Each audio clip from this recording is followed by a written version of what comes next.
खुशामदीद नाजरीन, आप देख रहे हैं हिंदुस्तान डेली के लिए मुंबई से ब्यूरो रिपोर्ट।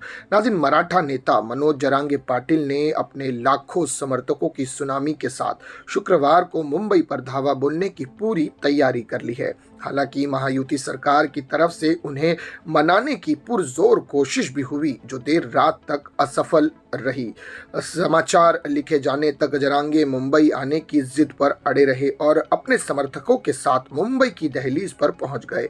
आरक्षण नहीं घोषित होने की स्थिति में उन्होंने 26 जनवरी को मुंबई पहुंचने के बाद आमरण अनशन शुरू करने का ऐलान किया है। गुरुवार की रात जरांगे अपने समर्थकों के साथ नवी मुंबई पहुंचे। शुक्रवार को तड़के वे मुंबई के लिए कूच करेंगे।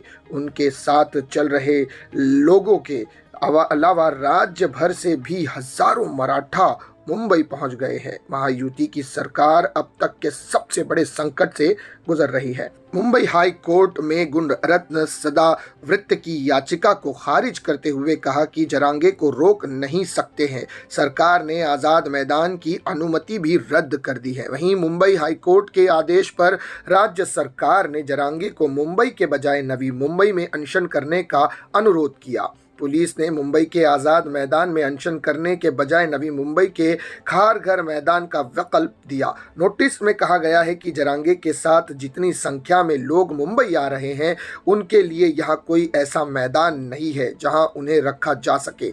हाईकोर्ट ने कहा कि मराठा समाज के आंदोलन में किसी भी तरह की बाधा न आए, इसके लिए राज्य सरकार को उचित जगह बताना चाहिए। दोपहर में जरांगे ने समर्थकों के साथ लोनावला से मुंबई की तरफ कूच करते हुए महाराष्ट्र के मुख्यमंत्री एकनाथ शिंदे और उप मुख्यमंत्री देवेंद्र फडणवीस और अजीत पवार से एक साथ आकर मराठा आरक्षण मुद्दा हल करने की अपील की।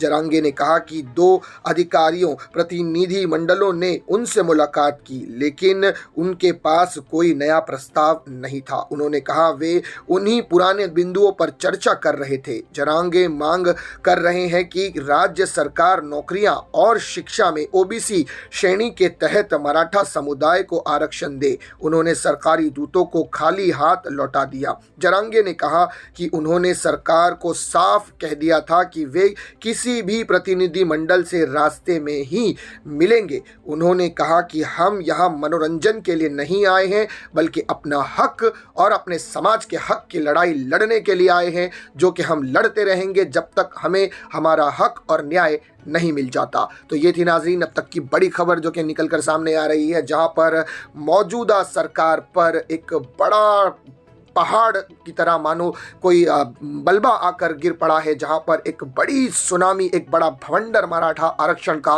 मुंबई की तरफ कूच करता हुआ आ रहा है। और यदि सरकार परेशान है कि इस भवंडर को, इस सैलाब को नहीं रोका गया, तो इसका परिणाम क्या निकल सकता है। तो किसी तरह से भी मौजूदा सरकार जरांगे पाटिल को मनाने की कोशिश कर रही है। नाज़रीन, इसी तरह की खबरों के लिए हमारे चैनल को सब्सक्राइब कीजिएगा। मैं सिराज शेख हिंदुस्तान डेली से फिर मिलूंगा किसी अगली खबर के साथ। तब तक के लिए जय हिंद।